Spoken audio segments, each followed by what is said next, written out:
Well, all good things come to an end. Unfortunately, we're not talking about the Sharks' power play woes. We're talking about the Sharks undefeated in overtime. We'll break down this win by the Penguins and a whole lot more right now. This is Teal Town After Dark.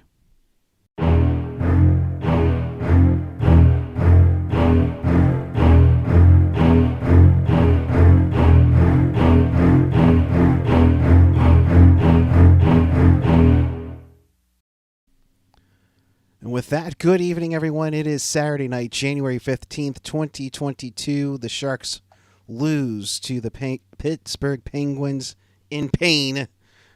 There's your alliteration for you. 2-1 in this one. Welcome to Teal Town After Dark. This is your live interactive Sharks postgame. We do this after every game, so come on in. Let's have some fun talking about the Sharks and everything else in the world of hockey by chatting with us and fellow Sharks fans on the page or the app. Of course, follow us on the social, Twitter, Instagram, Facebook, YouTube, SoundCloud, Reddit, Discord, and find everything at tealtownusa.com. Good evening, everyone. I am Eric Curra alongside Ian Reed. Hello. Hello. And that was kind of pretty much the blandness of this game, wasn't it? Yeah, I don't know. I mean, I did promise pain the last time I was on. I said, it was asked what's upcoming by Landy, and I said pain. This was not the pain I foresaw. So we don't give you foreseen points for this? No, I mean, no. Yeah, this one's, oh man. This one's like, I'll give the Sharks some kudos here. They put up a hell of a fight, better than what they showed up in Pittsburgh with, and we can get into the whole thing. Yeah, they were jet lagged. It was pretty much a morning game for them, but I'll give them kudos for a solid effort. Unfortunately, I mean, they get a point out of it, but they could have had two.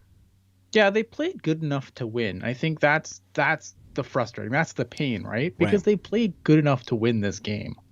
They got great goaltending from Adin Hill, who's actually been really, really good of late.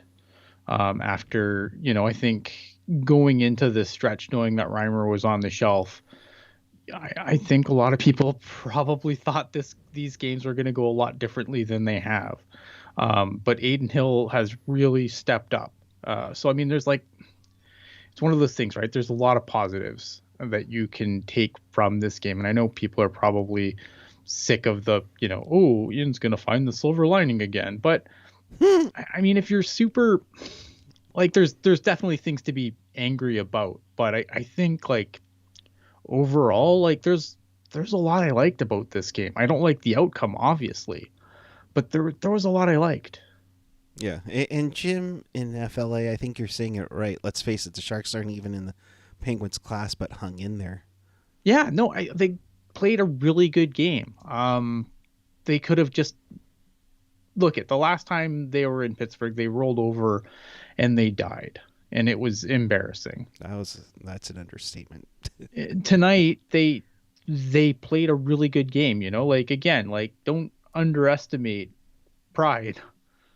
Because I think, you don't get to this level of hockey without having a little bit of pride in your game. And when you lay an egg like that and, you're going to come back and play the same team, and you're not going to let them do that to you at home. Right. I mean, and while the stands weren't full, and some could say there were more Penguins fans than there were San Jose fans,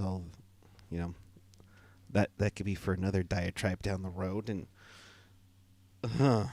but there's no fixing. I know I understand why the crowd's a talking point, but I don't think there's no fixing it. There's no quick fix that's going to make this all better. No. Right? Everyone's like, oh man, if they trade Hurdle, then people will really stop. No, probably not. The people that are hardcore are the ones that are still showing up, and they're probably going to keep showing up regardless of whether Hurdle's here, Hurdle's gone, whatever, right? It's just I understand why it's a talking point. I don't understand. I don't know what's the solution to it. What is your solution on bringing more people back to the tank? My solution is winning. Yep. But in order for them to do that, is there more pain to get there? And I think there is. I don't think like this is why when Doug Wilson's like, oh, we can't say rebuild out loud. Like, yeah. Why? Because you think, you might lose another 1,000 people at the tank. Big fucking deal. When the team's good again, they'll come back. Right. And the thing when I say with the crowd is just comparing with what was going on, and even Randy and Drew had mentioned on that in the sense of once this team gets better, they'll be back. Yeah. This isn't a dire straits where we have to worry about them moving to Quebec or anything like that. Let's not get too crazy on that. Oh, well, I mean, but then, how will we get clicks, Eric? How will we get clicks? Damn it. I know. Right, because that's all it is. That's all this conversation is. Right. Well, with that, let's get into this game. I thought the Sharks really dominated this game early on. Yeah, they had like one shift by Pittsburgh, I think, at the beginning of the game that they were getting that pressure on. But I think after that, San Jose was really dominated through the first almost 7 and 8 minutes of this game. And then when Balcers made it 1-0, I was like, okay. These guys came out to play. Dude, that... I know. Like, I don't even know how he like. I know Drew said maybe he saw him like with the reflection in the glass because I don't know how he saw him otherwise. Like full on Joe Thornton. And if you can do that, like just obscene pass, just obscene. And that was an impressive pass, and Balcers was right there to deflect it in. I mean that's the only goal on Louie Domingue to get past him. It was Balcers' first goal since November 6th. Of course, he's been injured, but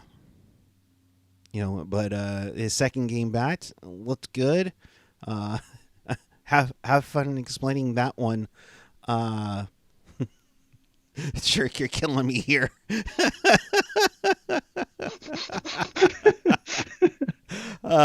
Jerk say, Ian, what a pass by Erik Karlsson, with AJ saying, but he ate an apple on Postgame.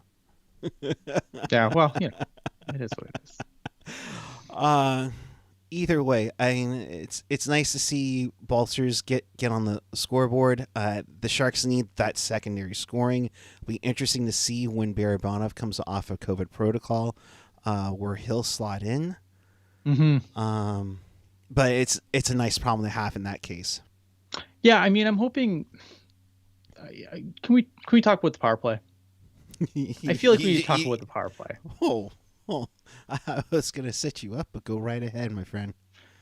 So, I mean, I'd like to see Barabanov come back because, like, there's some things on the power play that's really frustrating. Like, obviously, not scoring is frustrating enough, right? Giving up shorthanded goals also not good. Didn't do that tonight though, so kudos to them.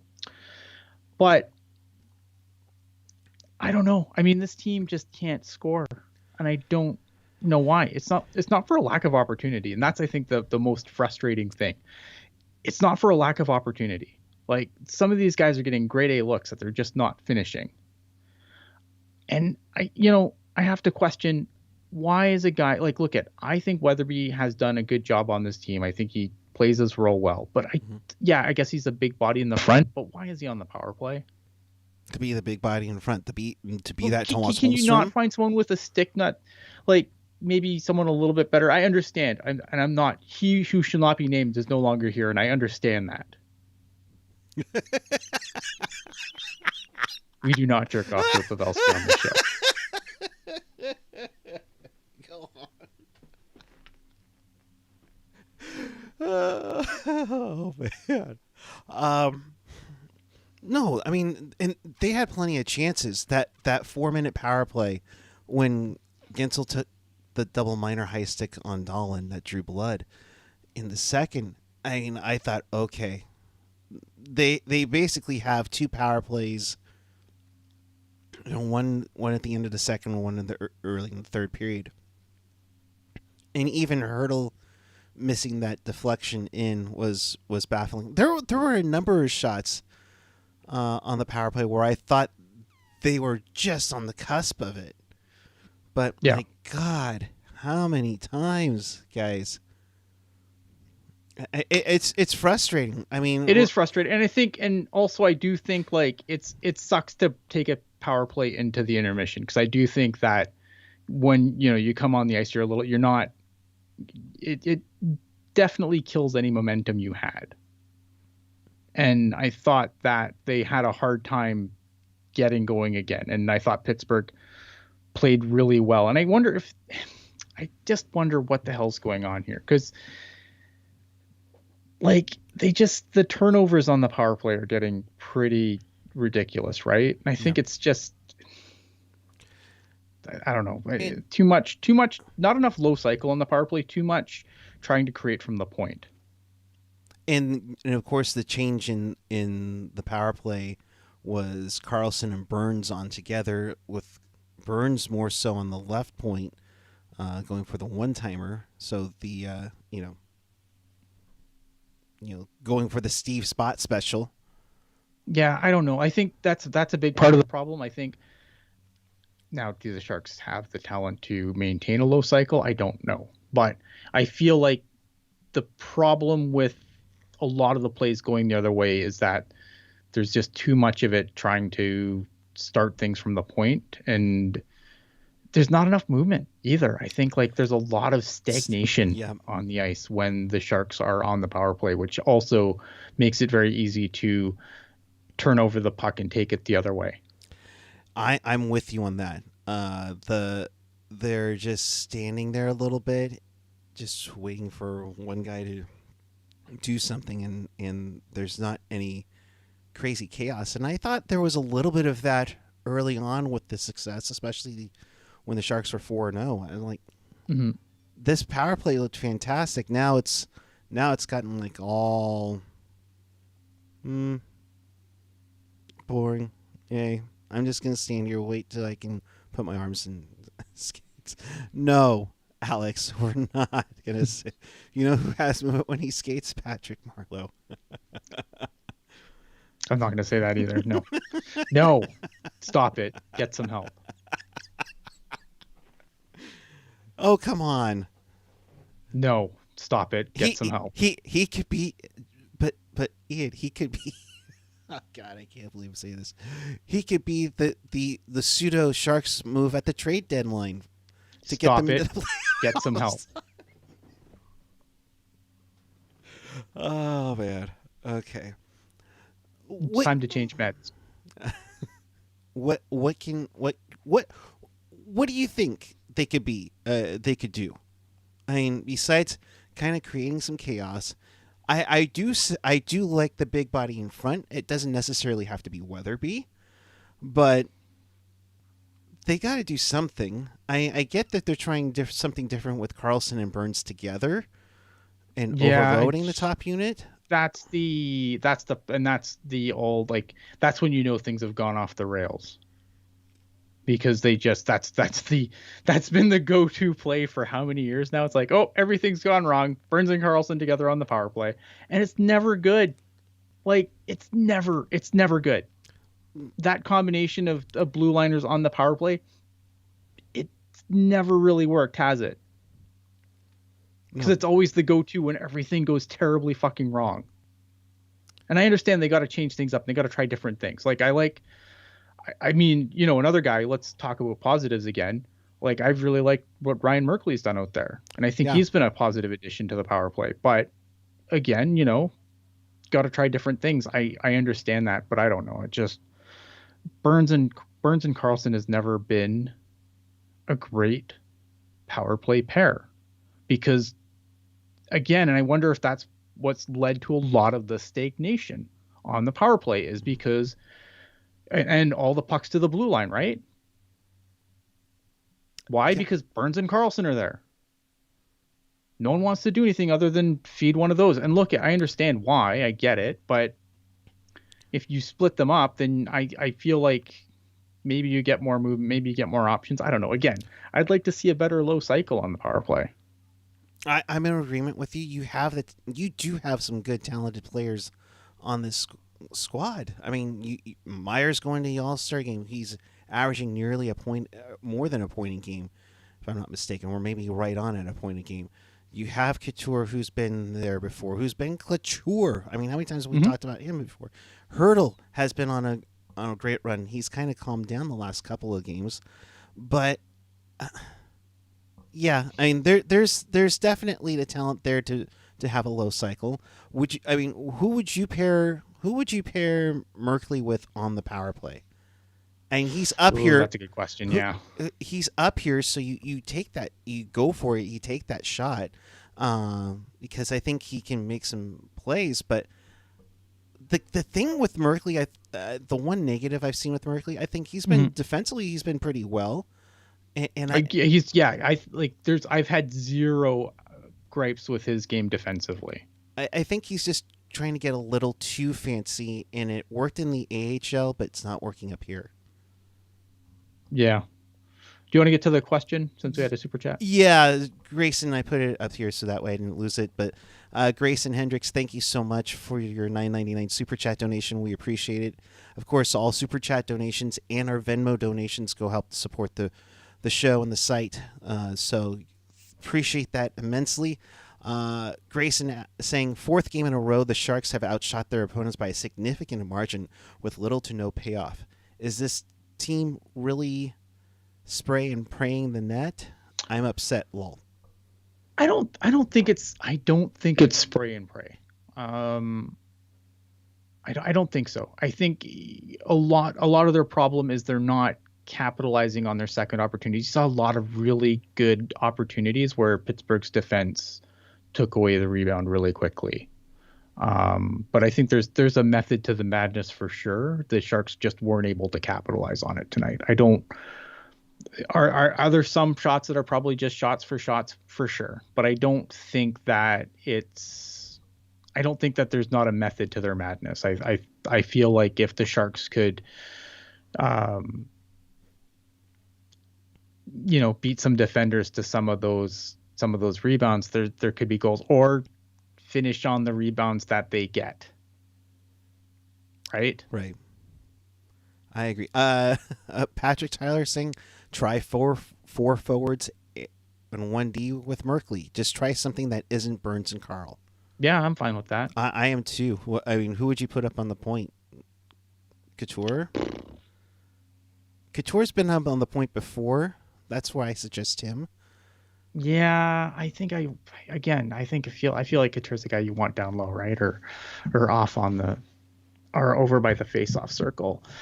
Man, I don't know. That's the problem with this team, right? Is like they've got a lot of very similar guys, and then you go, who do you put on the point? And you're kind of like, who do you put on the point? Right.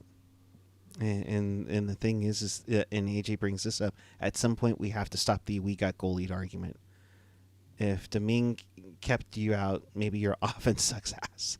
Yeah, I mean, it's, again, right? It's, guys have to finish. There's guys that aren't finishing. And I mean, Balcers got a really nice goal tonight, but like that's been something we've said about Balcers a lot. I mean, the Noah Gregor conversation continues. Like, what's Noah Gregor's shooting percentage right now? It's got to be just something completely bland. I'm going to go find out because I'm just. I want to say, I think it was Pashelka, and it got retweeted by our good friend Shalina Goldman, saying he has like 51 shots. And none of them have gone in. And yeah, before tonight, a 1.4% shooting percentage. It's probably a problem. That's not good. And for a guy who wants to stay up in the NHL, like Denver Doyle saying with the super chat donation, thank you again. Denver, Gregor needs to score. Put up or shut up.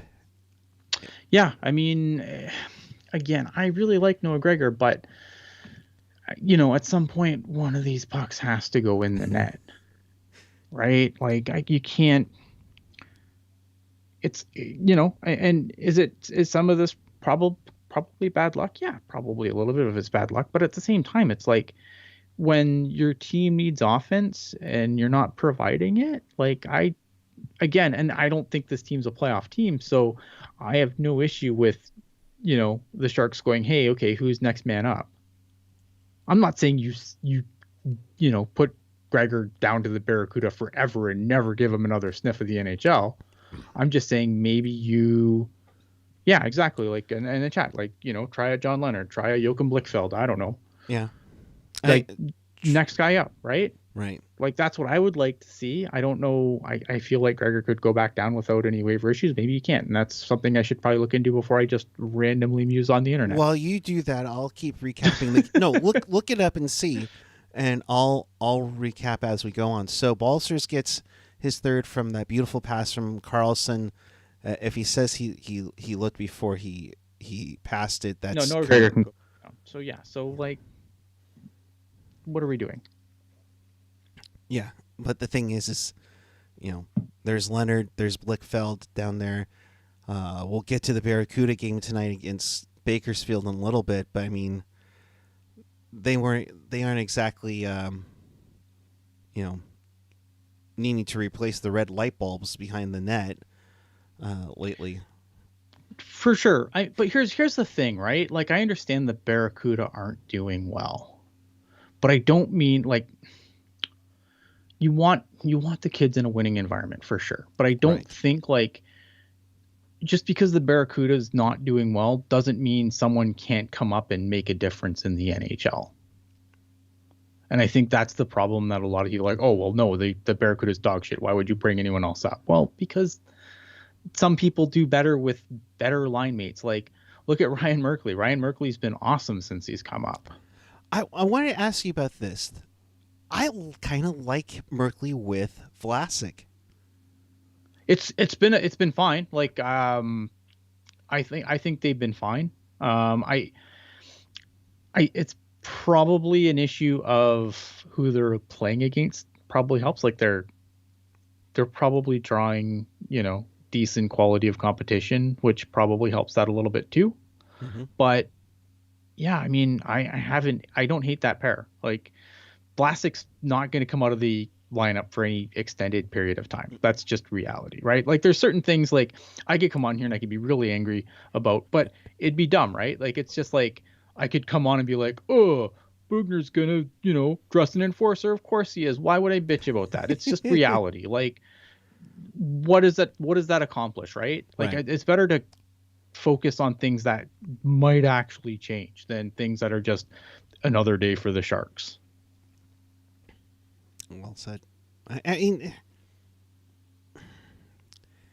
it's tough to see, offensively because and then you, like when doing the Teal Town Twitter, you see Tristan Robbins with like 4 goals in 4 games, and you see in our Discord, the fighting over Thomas Bordeleau not getting selected to the U.S. Olympic team. So it's nice to have in the back of your head that.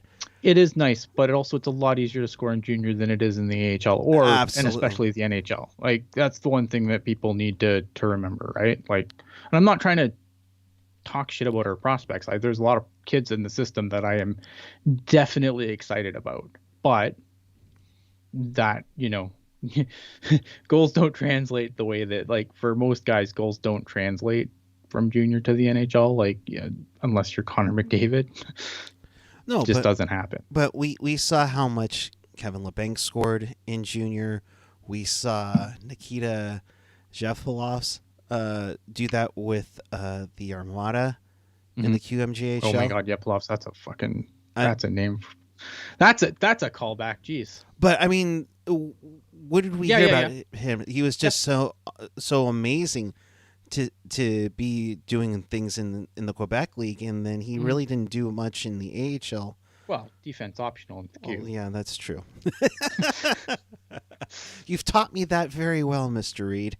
But I mean, and that's the tough part is that you got to try and find those guys to get that up in the NHL. And while you have the likes of Coe, Robbins, Bordeleau, Weisblatt.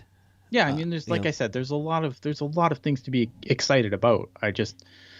But like expecting, other than the only guy who I would expect to come in and kind of light the world on fire is William Eklund. Yeah. Like if you're expecting Tristan Robbins to turn pro and be a 40-goal guy, you're probably going to be disappointed. It'd be nice to be maybe just to get to 20. Let's be real. For sure, here. yeah, that's what I mean. Like it's you have to again. I'm not trying to down talk the system. I just think that you need realistic expectations for when these guys make that next step. Yeah.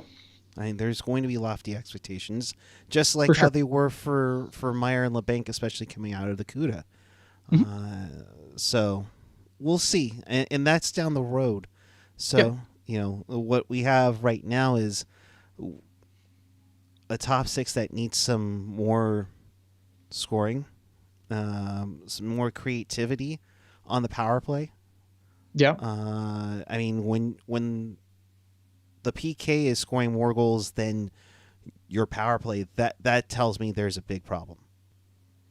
This team doesn't have this goals are hard for this team though. Like I think that's the one thing, and I've said this all year, goals are going to be hard for this team just because like power play 5-on-5, whatever, like goals are hard in this league, and this team doesn't have the guns that people are used to. Like the days of the Sharks scoring, putting up 6 spots on team, those days are long gone. The days of this team scoring their way out of their problems are long gone. That's just reality now. Yeah. And only putting up basically putting up 1 goal in 2 games since you've been back home. It's not going to cut it. I mean, granted, you're getting some good goaltending, though. You have to look at the effort, though. Like, the effort's there. Like, I think it's, like, obviously this is a results business, right? Like, results matter, for sure. Absolutely. But I think if you accept this team for what it is, which I have, like, you can look at things like the effort tonight and be like, yeah, but they fucking played their asses off tonight, and they did. Yeah, I mean, they stuck with them. They skated with them. I mean, putting up 41 shots on goal and doing, I mean, it just wasn't going in. 0 for 4. Yeah, it just I mean, again, guys have to finish, but like you can be mad at a lot of things tonight, and I'm not going to tell you how to fan. Like, if you want to be super pissed about tonight, be super pissed, man. You do you. But honestly, like, I'm not super pissed. I'm disappointed. It sucks they lost the way they did, but I look at Aiden. I look at the positives. Aiden Hill's been really good the last couple of games.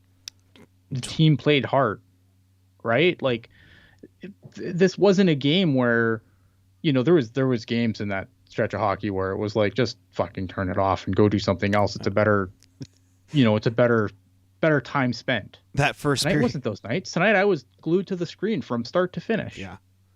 No, it wasn't, 2 Sundays ago where, Pittsburgh puts up a 6 spot in the first period and you're like, I think I'm going to watch NFL Red Zone or something like that. Or, I mean, this team looked really solid. It played well with Pittsburgh. Like I said, 41 shots, face-offs. They dominated the face-off circle tonight. Like a 2-to-1 ratio in face-offs. Yeah, I mean, again, like, I don't fault their effort. Is the power play broken? Yeah, the power play is broken. Be mad at the power play. That's fine. I don't blame you. I'm a little cheesed at the power play too. But overall, like, there are games where you can come, there are games where you can come in after a loss and breathe fire like a dragon. But I don't think this is one of them. No, not at all. So Letang would get the goal, would get the tying game tied.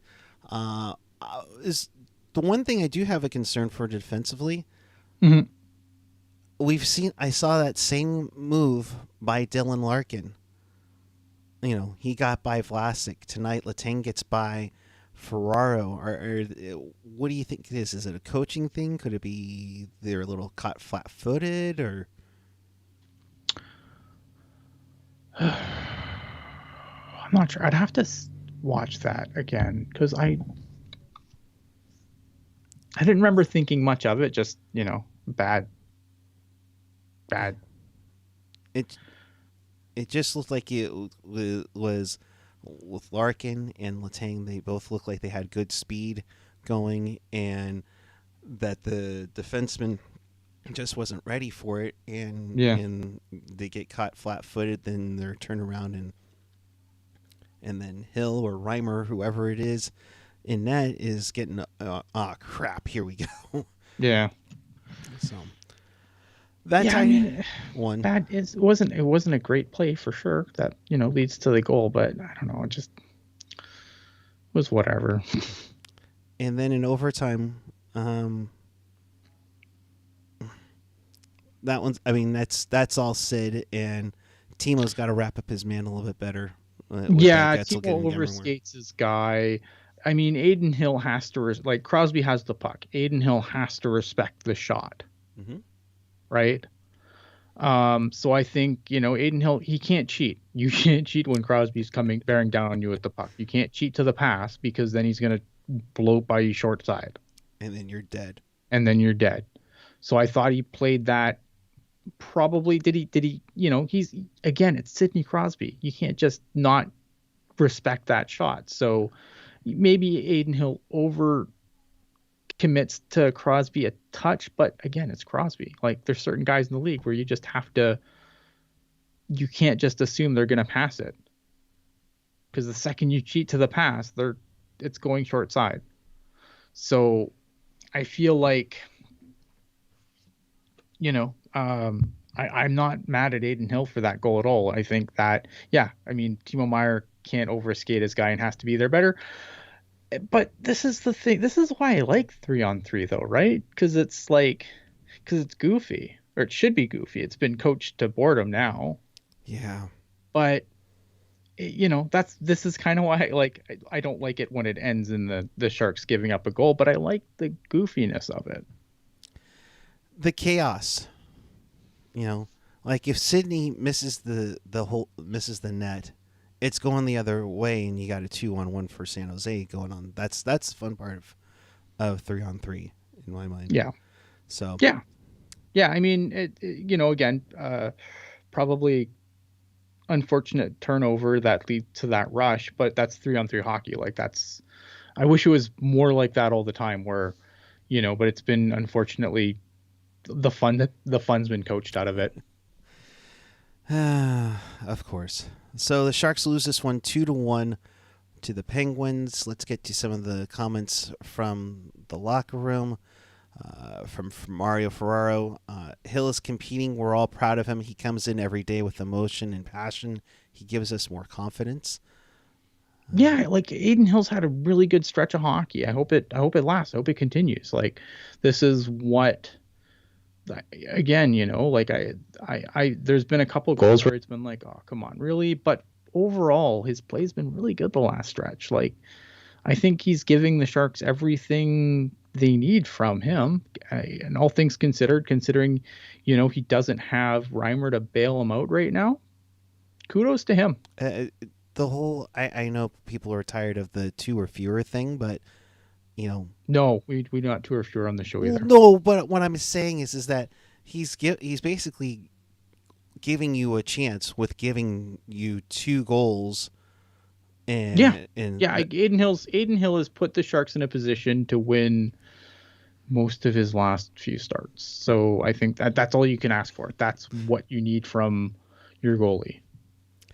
Yeah, and they're giving them a chance to get or stay in the game. It's not Aiden Hill's fault they lost these games. No, not even the Rangers game. I thought he looked good in that one too. Nope, despite the loss. Bugner, we did some things, but we didn't score. We dominated for the first 2 periods, and they threw everything they had at us in the third period. A power play goal would have been nice. Yeah, that's an understatement, Bob. Couldn't say it more ourselves. I thought we held our own, and we were better in a lot of categories. We were playing fast, and the transition is strong. We haven't given up much defensively, and I agree with that too. I thought, like I said, they definitely kept up with the speed. They tried to throw the game right back at them. They just couldn't get anything offensively done. Yeah. Ferraro, we have to stay positive. We played a really good game tonight. There will always be struggles to put the puck in. We'll obviously study on the ways to improve. The Pens have a lot of speed. That first goal I got caught. They come up with all 5, and we have to be aware. Mm-hmm. That's where your teammates have to help out too. Yeah, I mean, again, like the Penguins are a team that can make you like. They have guys that can take the smallest. You can give them the smallest inch, and they will take a mile because they've got really skilled players. They're a really good team. Letang's goal took the wind out of our sails, got behind us. If you're only scoring 1 goal a game, you have to be better on defense. How can you not be better at defense? You've been giving, an average lately since it's been Hill's net 2 goals a game. I mean, you need to find a way to get 3 in some. I think. Well, yeah. Not only, but I think that would be. Again, that's it. That it's really easy to be like, oh, we didn't allow many goals, and I think that would be a serious disservice to Adin Hill because I think that there's been grade A opportunities that Hill has stopped. Like it's not like the defense is like been has been good and then Adin Hill's stopping all the easy ones. Like Adin Hill's made some really big saves these last couple of games and kept them in it. And that one on Sidney Crosby, I believe it was in the second period. Where he's kind of like on his stomach and gets a piece of it. I mean, kudos to Hill. He's definitely playing with a little more confidence, which is nice to see. That's what they got him for. I mean, yeah. Whether he's just a temporary fix for the Sharks or down the road he's their go-to guy. Nice to see that he's getting a little more consistency, and he's got to keep it up. Yep. So. Let's see. From Logan Couture, I thought we had a lot of good chances, but we all had good looks tonight, but we're all frustrated. Yeah, it shows. I mean, it shows. Yeah. I think you can tell.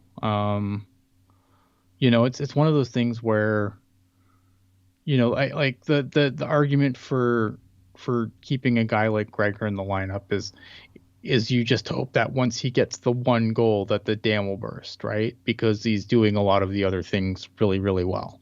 And I think there's been a lot, like other than not scoring, like that's an issue. And obviously look at if you're going to be in the top 6, you need to score goals. But he has done a lot of the other things right. Rudolfs Balcers, I think, has done a lot of things right this year when he's been on the ice. Again, but at some point you have to finish. That's what we're saying, Noah Gregor. I mean, come on. I think he's like goalless in his last 14 now.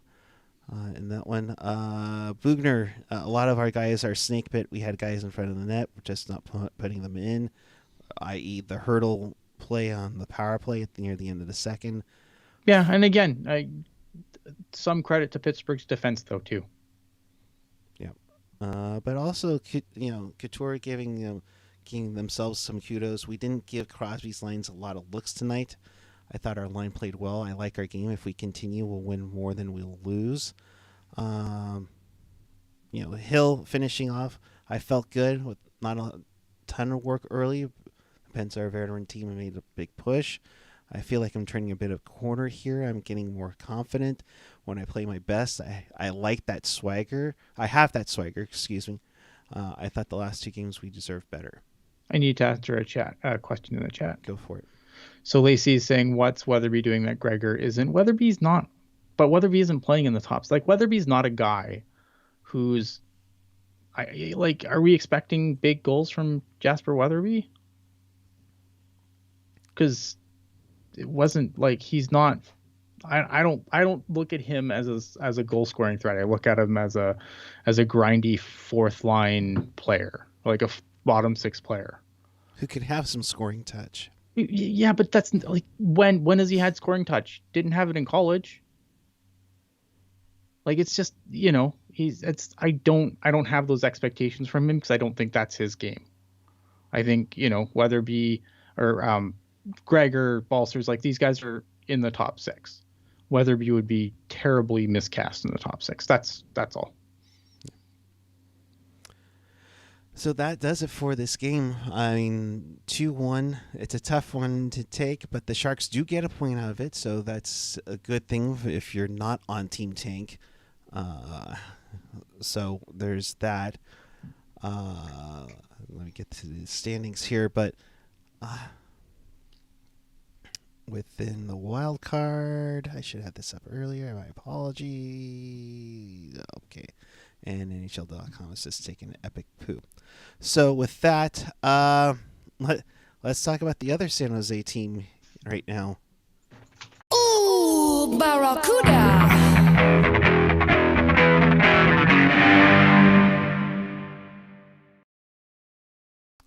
Yeah, the Barracuda. I don't know what it is about going to Bakersfield that this team has struggled with it, but it's they lose 5-1 to the Condors tonight. The only light was Steam Pasenchuk getting his first road goal of the season. But other than that, that's a tough one to take on the Barracuda side. When Sam Harvey in net again? Yes. He did. He definitely earned the start. Yeah, I don't know. I mean, I don't want to comment too much because I haven't really watched the Barracuda too much, but it just, I wish that there was better.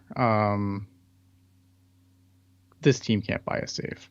Like, I don't know how much of this team I need to watch to not know that that's an issue. I don't know. It sucks, right? Obviously they're going to get some reinforcements coming up, and I think it's going to be it's definitely going to be a more exciting team to watch coming up, but I would hope. But man, they need a save. Does it put a big concern for You saw Tom Dolan's comment? Yes, I did. I've been to Bakersfield. I understand. Tom Dolan saying, I struggle when I go to Bakersfield also. Don't we all?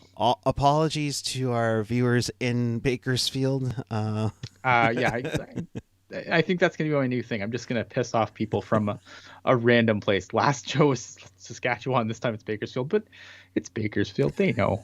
They live there. They know. Watch out, Winnipeg. You're next. Oh, jeez. And Kevin, who's the diehard of the Barracuda here with our group, they need to move Summer to an advisory role and get the staff. Yeah, I mean, I've been saying that for 10 years, Lacey, but I digress.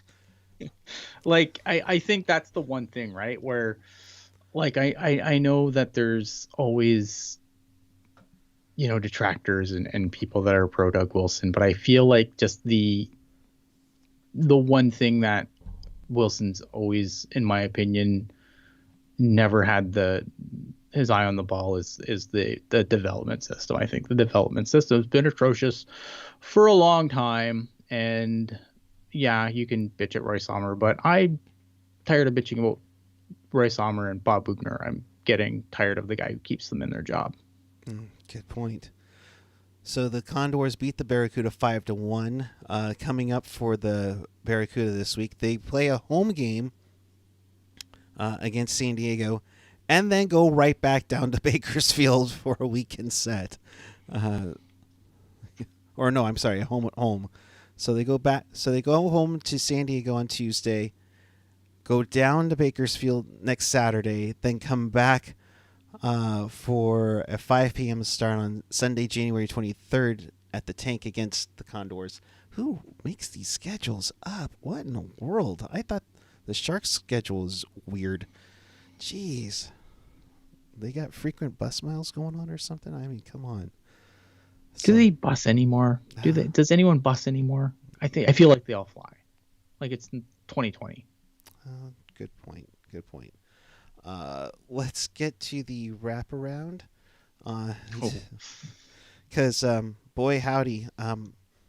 If they were neon buggers, they got squished. The Panthers squish up the Blue Jackets 9-2 on this one. Good news for friends of the former Sharks fans or former Sharks players. Gustav Nyquist scored a goal, his 9th of the season. But my goodness, I mean, Connor Verhaeghe with a pair of goals. I love Jonathan Huberdeau in Florida, and that one was one of those crazy ones. That one 9-2 the final there. In overtime, the Bruins beat the Predators 4-3. The Predators, who've been on a roll. My goodness, yes. Yeah. But Taylor Hall with his 8th to win it for the Bruins. Brad Marchand not going to the All-Star game, gets his 20th. Carolina beats Vancouver. Vancouver all of a sudden now coming back down to earth. They lose 4-1 to Carolina. This one, Capitals shut out the Islanders 2-0. Ovechkin gets his 25th. Tom Wilson his 10th on the season. Vanacek gets the shutout there. The Leafs, probably one of the entertaining games of the night. 6-5, they beat the Blues. And this one, San Ramon native Austin Matthews with his 25th. In that one, Ryan O'Reilly with a pair of goals in a losing cause. Sabres get shut out by the Detroit Red Wings 4-1. Aaron Dell taking the loss. Surprisingly decent Detroit Red Wings this year. Like they're they're only a 500 team, but they're definitely better than I thought they would be. Yeah, I think I thought. It doesn't help that Ottawa has been probably not as good as they had hoped to be, and Montreal completely fell off the rails, and Buffalo's still Buffalo. So I think that probably helps make Detroit look a little bit better. But I feel like, I don't know, when I watch them, they've still surprised me a little bit. They're not there, obviously, but you could see that, with Yzerman behind the wheel, it's only a matter of time. You definitely think they were improving this year, but I don't think they were improving by this much. So yeah. So that, again, 500 team. It's a lot better than could do a lot worse. True. They're at 39 points on the campaign. Tampa beats Dallas 3-1. Braden Point, thank you for scoring, even though I'm going to lose my fantasy hockey game. Vasilevsky with the win. Lindell with the only goal for Dallas. Wow, that's kind of messed up. Rangers beat the Flyers 3-2 with Chris Kreider on a roll. He gets his 24th for the game winner in this one. Ducks get shut out by the Blackhawks 3-0. The Ducks have taken a little bit of a slide as well here.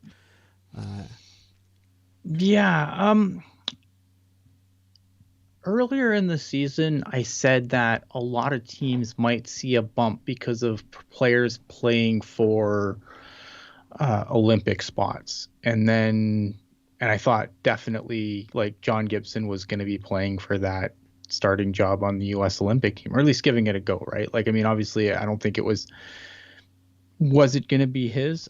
Who's to say? But I think he would have, he was definitely trying to make a strong case for it. And I wonder if some players like that were when the Olympics got kind of pulled out, if some players kind of came back to earth a little bit. And the other thing with the Ducks too that we have to remember is that the Ducks have played more games than anyone else.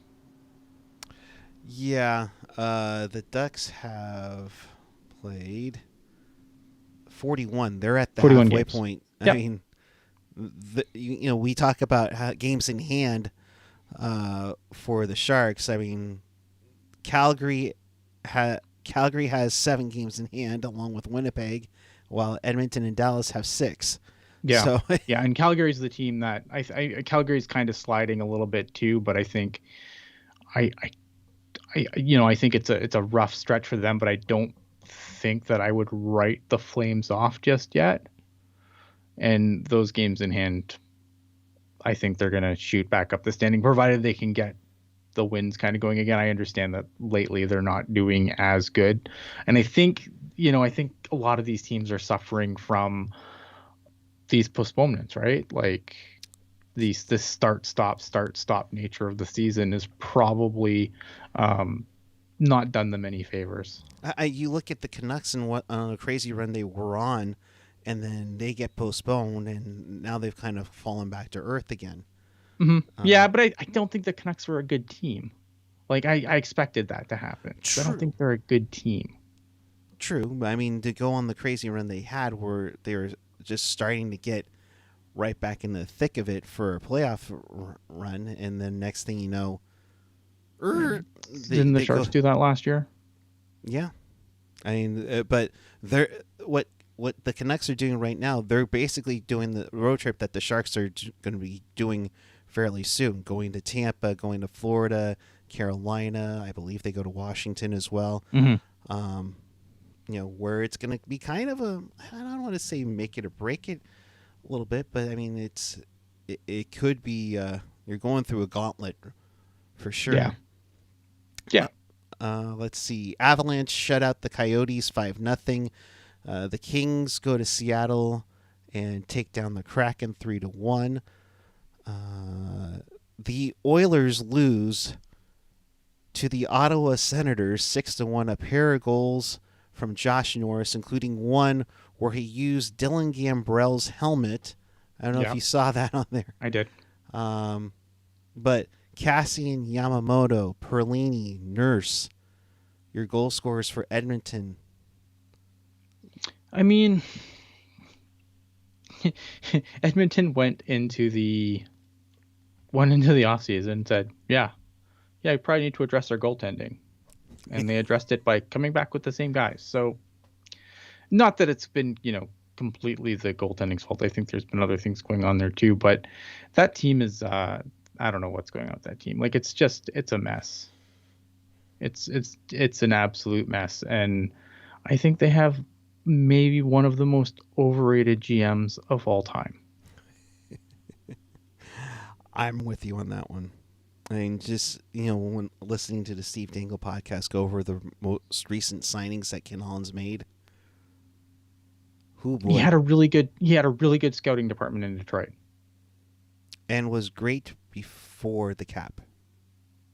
Well, when you could spend where they were spending like $80 million. When you could spend $40 million more than the next closest team. I mean, yeah, of course they were good before the cap. But I mean, what's he done since? He got the Wings to 2 cups. He won one, but that's it, and that was 13 years ago with that cup win. So yeah, I mean, I think he's incredibly overrated. So I think he benefited from a really strong scouting department for sure, but his signings, I mean, especially after the cap. So that's your wrap around for this evening. Let's touch up on the poll question before we get out of here. And we got to answer the question there in the chat too. Oh, let's get to the chat first then. What are we looking at here? Just about thoughts on reports that the Sharks are going to try and make Hurdle contract offer, which, like, no doubt, of course they are. Like, I think that they have to at least try. It doesn't really move me one way or the other, because I think that I don't know what this team thinks they are. I know what I think this team is. I don't know what they think they are. I mean, could you just not, like, I don't think they cannot at least try and give Hurdle an offer, right? Because I think, if they just said nothing and then you go to the deadline and say you trade him and it looks like you didn't even make an effort to sign him, fans mad, probably. You should at least try. I mean, I think they at least try. Like, they have to kind of cover their own ass a little here. Maybe, and ultimately maybe he signs, but again, it depends on what Hurdle thinks and what they think what they think they are going forward. I think they're going to get some extra cap space, obviously, from Evander Kane no longer being here. So maybe they think that they can. My fear is that they're going to be like, oh yeah, well, we just we can add another guy and everything's going to be great. But I don't think the Sharks are a guy away. They're not there yet. But who knows? See, to me, I look at it as you sign Hurdle, great. You have your guy for the future to help you lead the way. But there's also, what you can get in return for Hurdle. Mm-hmm. But it depends on what But that all depends on what the Sharks think they are, and that's the problem. And this is the thing that probably doesn't get considered. We can all sit here and go, yeah, look, you could trade Hurdle, you can get X, Y, and Z, or you keep him and you keep a really good centerman that do not grow on trees, and you use that you use your newfound cap space to try and inject some life around him. But that's great, but it depends on what does Doug Wilson see of this team. That's what matters. And unfortunately, for one, obviously Doug Wilson is away on medical leave, and I hope obviously I hope that turns out fine. But because the Sharks are so tight-lipped on what they're doing or what they're thinking, then and look and that's fine. I mean, I think some GMs say too much, probably. I think the Sharks are in a situation where they're damned if they do, they damned if they don't. If they came out and said, well, we think we're a good team, or we think this team's completely ass, like, they're gonna piss people off either way, right? So I guess sometimes less is more, but without knowing what the plan is, I think we won't know what the plan is until we see what happens with Hurdle. Because I think if they keep Hurdle, then obviously they think they're close to getting back into the playoffs and being a contender, hoping that they can bring some of these guys up and they will fit into the lineup, and and they can push for the playoffs in Pacific that's soft, but I think it's not going to get any easier going forward. Are the Ducks probably a bit of a mirage? Yeah, they probably are, but those players they have, some of those kids they have, are for real. Very, I mean, and you're not even seeing McTavish. You haven't seen, I haven't seen Drysdale too much. Yeah, but I mean, you look at what Troy Terry's broken through. You look at Zegras and the talent he has. Right. No, exactly. So I think, yeah, are they? But I think they're going to continue just getting better. LA, same thing. Mm-hmm. Right. There was a big thing in the chat about oh, well, you don't want to rebuild because look at what happened in Edmonton and look what happened in Buffalo. But that's fine. But it worked in Pittsburgh, worked in Tampa. Obviously we don't know the end result of what's going to happen with LA or Anaheim, but I think you'd be foolish to think that they're not on the right track. No. Right? Yeah. I mean, they're on their way. They're probably what would you say? LA and Anaheim are 2 years ahead of where the Sharks are in development? No. LA's been tanked. LA's been rebuilding for a while now. Since they fell out of contention, they realized they were out of contention. And then they brought in Rob Blake to take over as GM, and ever since Rob Blake's been there, it's been the plan. They've had a plan, and now they're starting to come out of it again. And then Lacey's question: how do you feel about trading Logan Couture if they're able to retain Hurdle? I mean,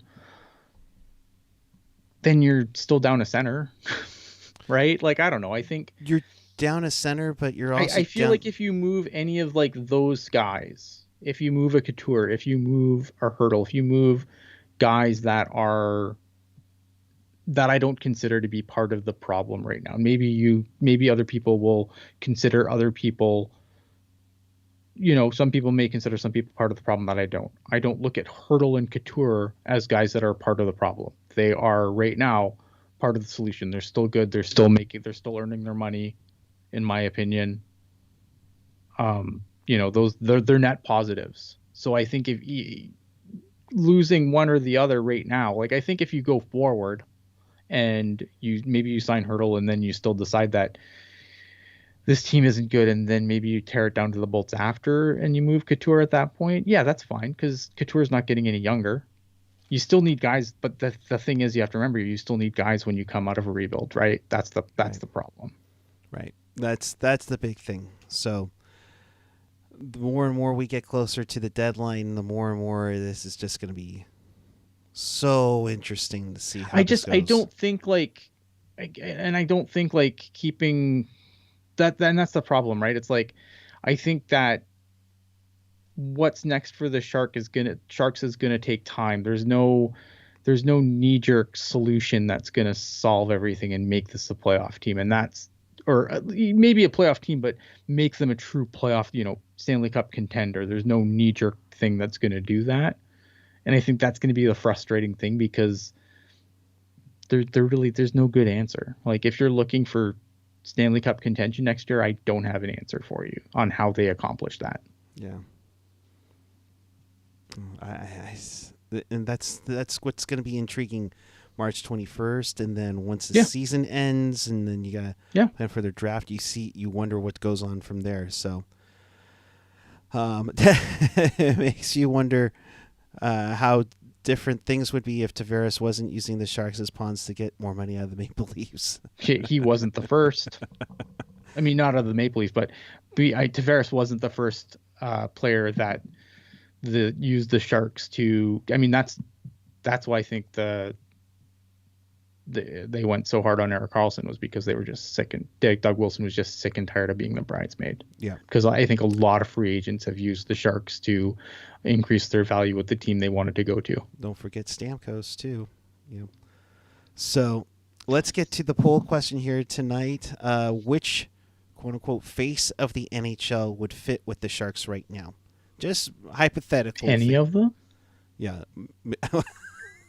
Okay, now we're breaking it down. McDavid, Crosby, Ovechkin, Matthews. Of their skill set, and there's some that are different from others, but I mean... I'll take the best player in the world, thanks. Okay, which is? McDavid. Okay. Is that really up for debate? I know people are going to be like, oh, Edmonton's so ass, it's all McDavid's fault. Like, it's not basketball. You can't LeBron this shit.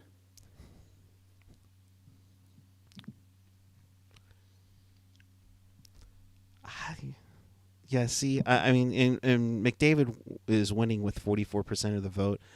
Matthews is 33%. He's the best player in the world. It's not even close. Matthews is 33%. I mean, for goal scoring, yeah, there's Austin Matthews. Ovechkin and Crosby, I think you look at, they're old, but they have the leadership, and they still are helping the team out. Yeah, but those teams are built good around them. Like, they have competent management. What? What's competent management? I'm kidding. In case you missed anything and you want to watch this again, check us out on tealtownusa.com, or your favorite podcatcher, on Apple Podcasts, Google Podcasts, YouTube, SoundCloud, Spotify, TuneIn, iHeartRadio, and of course at tealtownusa.com. So with that, let's get on out of here. Ian, I appreciate you, bud. I think it's time for both of us to go to bed, but your final thoughts before we do. Final thoughts. I want to do something just in case, because I know someone's going to come and jump on me for saying McDavid so unequivocally. McDavid, just play hockey, keep your mouth shut. Well said. Well said. At Ian Blogs Hockey, I am at Puckeye14 on the Twitter and the Instagram. Sunday night, 7 o'clock, Pucknologists with AJ and Jerk. I didn't say Edmonton had competent management. I said, for fuck's sakes, I said Pittsburgh and Washington. Jesus Christ. Really? We're talking about Ovechkin and Crosby. So right. Pucknology, yeah, right. Pucknologists, Sunday night, 7 o'clock. We will be back with you for an early afternoon game on Monday. Sharks and the LA Kings. Yes, They actually play a team in the state of California. Sharks Kings, the first California team the Sharks will see this season, finally in mid-January. That's a 1 p.m. start on the West Coast here on Monday. We'll be back with you following that game, so be on the lookout for that. If you haven't already, hit that subscribe button. Also, if you are not watching us live, leave a comment down below. That also helps out, and hear your thoughts on tonight's game and along with the poll question. So with that, we're out of here. So for Ian Reed, I'm Eric Cura. Thanks for watching. Hit us up on our Discord. Hit us up on our social media. And until tomorrow night for Technologists, and tomorrow, I'm thinking it's midnight. And until Monday afternoon following Sharks and Kings, keep it real, keep it teal, keep it real teal. Have a good night, everyone. We'll see you Sunday night for Technologists, Monday afternoon following Sharks and Kings.